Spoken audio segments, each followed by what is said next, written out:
The quarterback economy is arguably the most volatile, expensive, and in some ways the most ruthless market on planet Earth. It makes cryptocurrency look like it's a savings bond.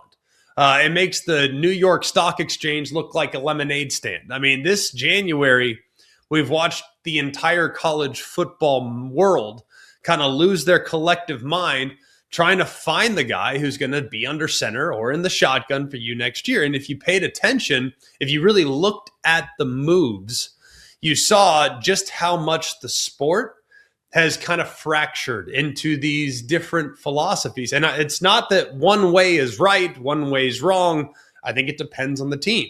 But we don't have just a singular way of recruiting quarterbacks anymore. We have distinct, differing opinions on how a quarterback room should be put together. Some coaches are playing Moneyball. Some are playing a high stakes poker game. Some are running a hedge fund, and some are just setting piles of cash on fire and just hoping a signal caller somehow walks out of the ashes. So let's dive into the philosophies that we've come down to. We're going to look at the teams that might look like geniuses. We're going to look at some teams that are kind of gambling. We're going to look at teams that are going after what is tried and true. We're going to look at familiarity. We're going to dive into a lot of different things. But we will start with the philosophy that I think is probably the most acceptable right now in the current era that we're living in, with NIL and transfer portal being what it is. And that is the portfolio strategy, the hedge fund approach. That is philosophy number one. Now, the mastermind for this version of the transfer portal this year is probably Lane Kiffin at the LSU Tigers. Now, let's start with what he's turned LSU's football operations center into. It's like a Wall Street trading floor. It's been remarkable. But in the old days, ancient history, I don't know, 2021, you just would go out and you'd try to sign a five-star high school guy or a four-star high school guy. You sat him for a year. You prayed that he was good, and if he wasn't, you're out. You're in trouble. If he got hurt, you're in trouble, right? Well, Lane Kiffin looked at that model and said, "That's great. I want to have not just the guy, but I need a guy to back up the guy, and then be a guy to back up that guy, and kind of have a long-term view of putting together the quarterback room." And he's operating what I've coined as kind of the portfolio hedge fund strategy. So in finance, you want to diversify, right? You don't want to put all of your money that you have available to you in just one stock. That'd be a foolish proposition. Of course, if that one stock was, say, Microsoft or Amazon over the last 20 years, you probably overperformed. But those are few and far between. Those are the blue chips, right? You want to spread your bets a little bit. You want to hedge. And that's exactly what it feels like LSU has done over the last month. They go out, they get Sam Leavitt from Arizona State. Now, let's just at least acknowledge what Sam Leavitt has been in college over the last couple of years. He's been highly productive, was remarkable as a freshman there at Arizona State. He's super mobile. He can extend plays. He has the it factor. And I think it makes a lot of defensive coordinators a little uncomfortable. We showed just maybe that wasn't the jump that we anticipated from year one to year two for him last year, but he was banged up, especially down the stretch. We never saw him really at his best. And he never really threw the ball with the same type of effectiveness that we anticipated coming into the season. But for all intents and purposes, he's a blue chip stock, man. There is immediate return on investment. He walks in day one and he immediately makes LSU into a legitimate college football playoff contender because you're going to have high-end quarterback play. But that's not where Kiffin stopped. He said, all right, we got that. We're in great shape there. But because Lane Kiffin's familiar with the SEC and the models that have been used with success elsewhere, he goes out. Your starter is one twisted ankle away from being a spectator. So what does he do? He went out and he gets Hassan Longstreet as well, who was a former five-star guy from USC. Longstreet is kind of the growth stock. He has several years of eligibility remaining. He's got a big arm. He doesn't need to play week one. He can sit. He can learn the offense. And then in the future, he'll be the guy to kind of man this operation moving forward. It's a very similar situation to what we saw a couple years ago with the Dylan Gabriel and Dante Moore situation at Oregon. You see the brilliance here. Now, if everyone had resources like LSU and Oregon, you'd probably approach it the exact same way. You go and sign a proven bridge starter and a high ceiling developer in the same window. This kind of disaster proofs the most important position in the building. So if Levitt has a great year, goes to the NFL, Longstreet is now ready. If Levitt gets banged up, well, Longstreet is capable. This is an A-plus strategy. It's aggressive, it's expensive, and it's kind of the best way, it seems right now, to go about your business. And like I said, LSU is not the only one doing it. Ole Miss is doing it. They're hoping to have Trinidad Chambliss back, but if not, they went out and they signed Deuce Knight. So there's a handful of schools doing this. Oregon doing something very similar. Yes, they didn't expect Dante Moore to be back, but they had Dylan Raiola waiting in the wings, and now he'll wait his turn. And in a year from now, when Moore does make the leap to the NFL, Raiola will have had a year of experience learning the system and will step right in with likely very little, if any, drop-off whatsoever. So it's a great way of going about it if you have the resources to approach the position that way. Let's go next to philosophy number 2. And this is kind of the system clone strategy. This is Moneyball. This is how I've described it. And the architect in this scenario is Curt Cignetti, the Indiana Hoosiers. Now, we're leaving the Bayou and we're going to talk about what they're doing right now in Bloomington. I mean, Curt Cignetti's already proven that you don't need 45 stars to go 16-0. You need a calculator, a lack of emotion, and a ruthless level of efficiency. And yes, losing Fernando Mendoza will be impossible. It's for most teams. The guy just won the Heisman Trophy. He's projected to be the number 1 overall pick in the draft.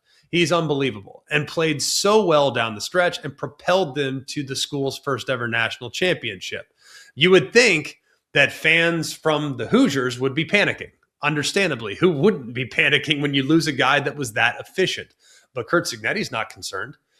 He's not going after a guy with ridiculous upside. He isn't trying to go out and win the recruiting rankings. He's trying to play Moneyball. His philosophy is to find a guy that perfectly fits them, their system, their level of operation. He looked and evaluated his own offense, and he asked, all right, what does running this offense at a really high level require? It requires really quick decisions. It requires consistency and a downfield threat on throws over the top, on back shoulders. It requires a guy that might not need to throw it 50 times a game, but he needs to avoid making the stupid mistake, and he needs to process things very quickly post-snap. He didn't go after a guy that can bail him out from a running standpoint either. He didn't go after a guy that's going to kill you with his legs, but a guy that can occasionally keep you honest if your pass rush over pursues, because that guy doesn't really fit what they've done up to this point. Instead, they go and they evaluate the portal and they say, Josh Hoover from TCU is the best fit for us. Now let's look at the numbers. Josh Hoover over the last 2 seasons has been remarkably productive within the Big 12. He's one of the best volume passers in the country, but that's exactly what he's in. He's actually more statistically proven than Fernando Mendoza when Fernando arrived in Bloomington. So he doesn't need to necessarily know how to be a superhero. He just needs to know exactly how to read the key defender. He needs to know how to get the ball out really quickly. So I think this is probably the smartest way to recruit if you're not at an Oregon or an LSU or an Alabama or an Ohio State. Don't change your offense to fit a very specific player. How about find the player that was born to run your offense? That's why Indiana, I think, gets an A grade, because they didn't let what they could be with a high ceiling prospect get in the way of proven production and a perfect system fit. They replaced a Toyota Land Cruiser that runs forever with another Toyota Land Cruiser that will run forever. And they're going to win 11 games because of it. Now, another example of this, they're not the only one. Ashton Daniels, I think, is a really good fit. He's transferring from Auburn to Florida State. Traditionally a really mobile quarterback, a guy that's going to fit really well into Gus Malzahn's system. You also look at a guy like Bo Pribula, who's transferring from Missouri to Virginia. You look at what Virginia had success with last year. It was Chandler Morris. Chandler Morris's skill set, very similar to that of Bo Pribula, a guy that can run around and create with his own legs, but is also pretty accurate on the underneath throw. So there's plenty of teams that are going about it this way. Say, this is our system. Who's the guy that best fits our system? And they're identifying players that fit that scheme more so than going and trying to get the best available with the highest ceiling. Now we'll go to the big game hunter strategy. And this is a bit of a casino strategy. And it can be a bit of a cautionary tale, but sometimes that cautionary tale can have a happy ending. Let's talk about the Miami Hurricanes in this situation. Now, there is always a dark side. When you're in the big game hunting business, there is a bit of a dark side, because this could be a scenario where you walk into the casino, you got a bunch of chips, but for whatever reason, the casino won't take your action. That's a really tough spot to be in. And this big game hunter strategy, it eventually worked out, but it doesn't always work out. You also saw a big game hunter strategy applied at Texas Tech. They pursued this path and they succeeded by bringing in Brennan Sorsby from Cincinnati. Now, Miami, let's go back to them. They had a plan. They wanted Carson Beck to come in last year. It worked with success, a proven guy that had played a lot of football, that they took to the cusp of a national championship. They swung for the fences last year and they succeeded. Well, they tried to do it again this year. They targeted Sam Levitt. They looked at Dylan Raiola. They targeted Alabama's Ty Simpson. There were rumors flying around South Florida that were wild. They were saying numbers of $6.5 million for Ty Simpson. That's right, $6.5 million for a guy who's thrown, 30 college touchdowns? I mean, that's supply and demand when you really think about it. But here's the problem with the big game hunting strategy is you have to actually go and bag the elephant, right? You got to go and you might spend 2 months flirting with the prom queen. You better make sure that she says yes. Well, Miami didn't, because Levitt goes to LSU. Raiola ends up at Oregon. Ty Simpson turns down the guaranteed money in college, says, no, I'm going to go straight to the NFL. And Miami was left in the danger zone for a minute. They were kind of scrambling for options. And luckily for them, they end up with Darian Mensah from Duke, who's a really good player and just took the Duke Blue Devils to an ACC championship and a 9-win season. So it is a tremendous outcome for Miami, but it was very dangerous there for a little while. Because if you pursue this strategy, you kind of put a bit of a freeze on the rest of your roster. So while you're sitting there saving cash for a Ty Simpson or a Levitt, you might miss out on a difference-making safety from Wisconsin. You might miss out on a difference-making offensive guard from Minnesota. Or if you put all your eggs in one basket, and then you were pretty fortunate that you didn't drop the basket, right? Now, they've had success with this strategy before with Carson Beck and Cam Ward, but will it go 3 for 3? Certainly hope so for the Hurricane fans. But the lesson here is that every price has a limit. And sometimes the best trade is one that doesn't actually happen. But if you don't make the trade, you better have a backup plan, and you better not just hope, because it worked out in this scenario. But in the future, they might need to make sure that it's spread out a little bit more, as opposed to trying to go after the top guys in the event in which you don't land them. Philosophy 4 is the super comfortable package deal. And we've seen this all over the place here over the last few months. Oklahoma State, Florida, Auburn, Penn State, Virginia Tech. This is the rise of the package deal, host persona.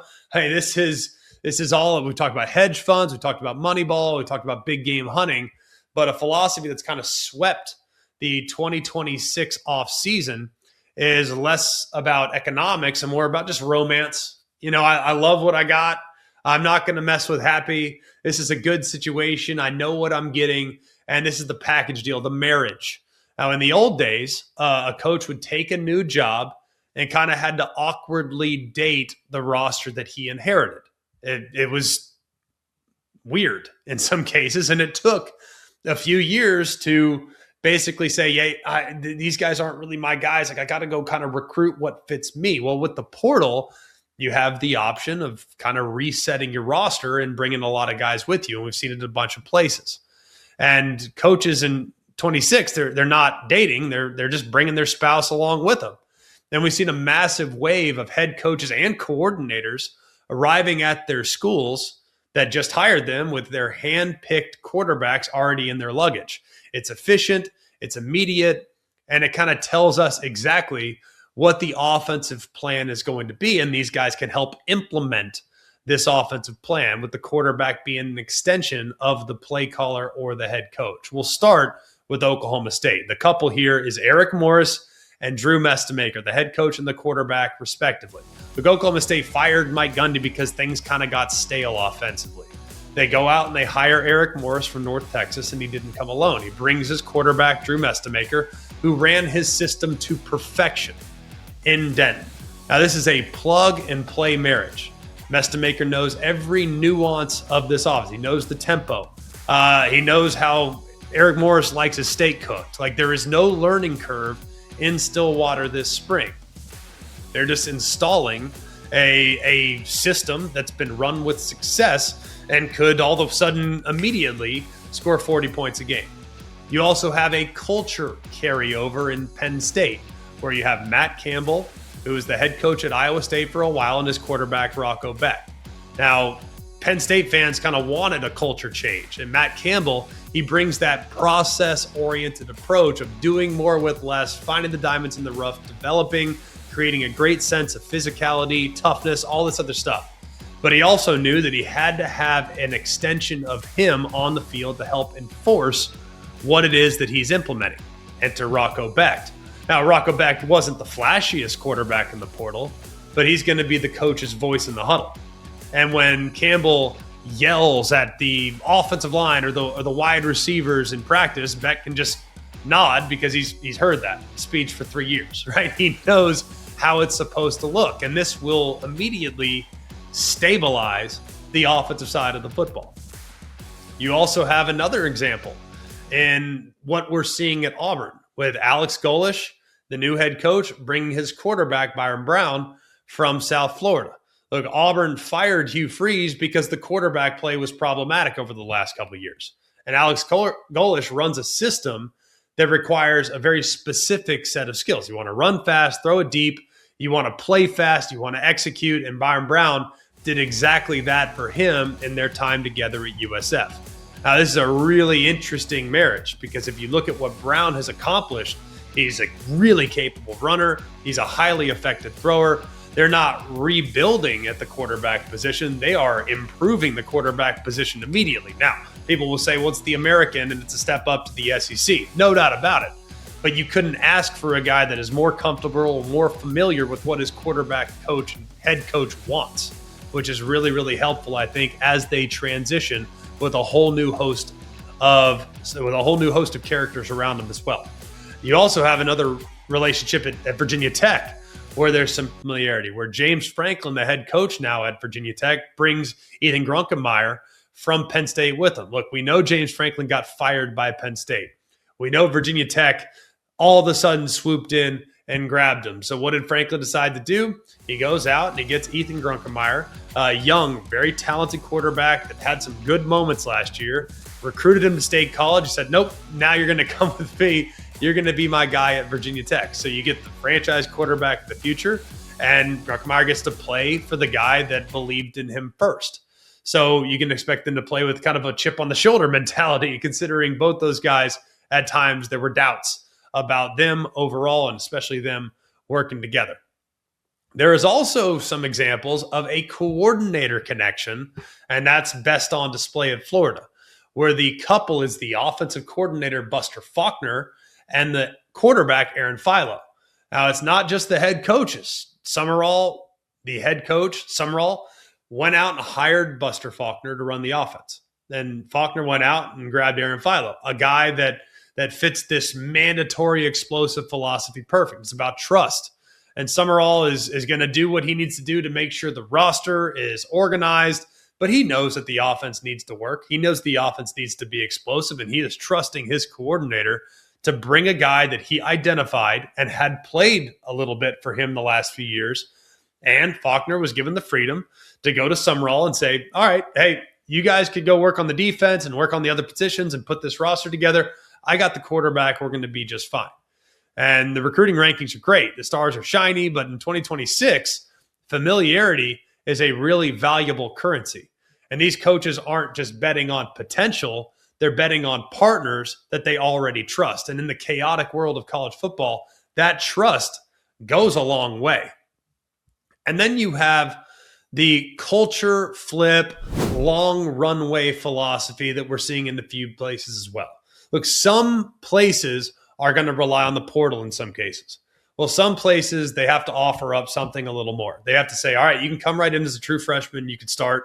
And if you're good, which is a big if, by the way, we now have a 3-year runway to build around you before you ultimately go to the NFL.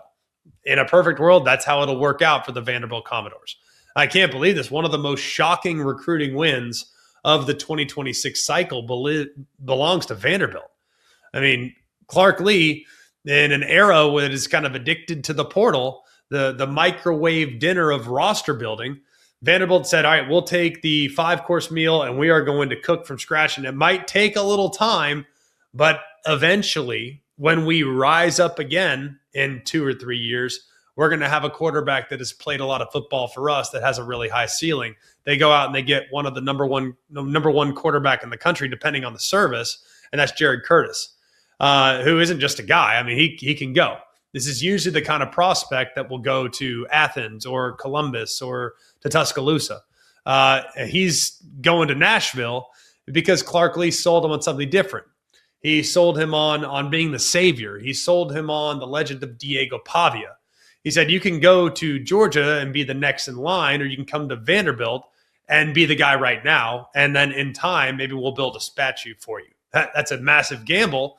To bank on a high school kid is risky. They're 18. They might get homesick. They might struggle with the adapting to the speed of the game. But if it works, if Jared Curtis is the real deal, then Vanderbilt isn't just renting a quarterback for 1 year. They're building a 3-year window of contention. And this is probably the hardest strategy to execute because it requires patience in a notoriously impatient world.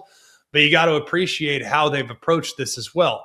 And we saw a similar approach with Michigan last year by going out and getting Bryce Underwood.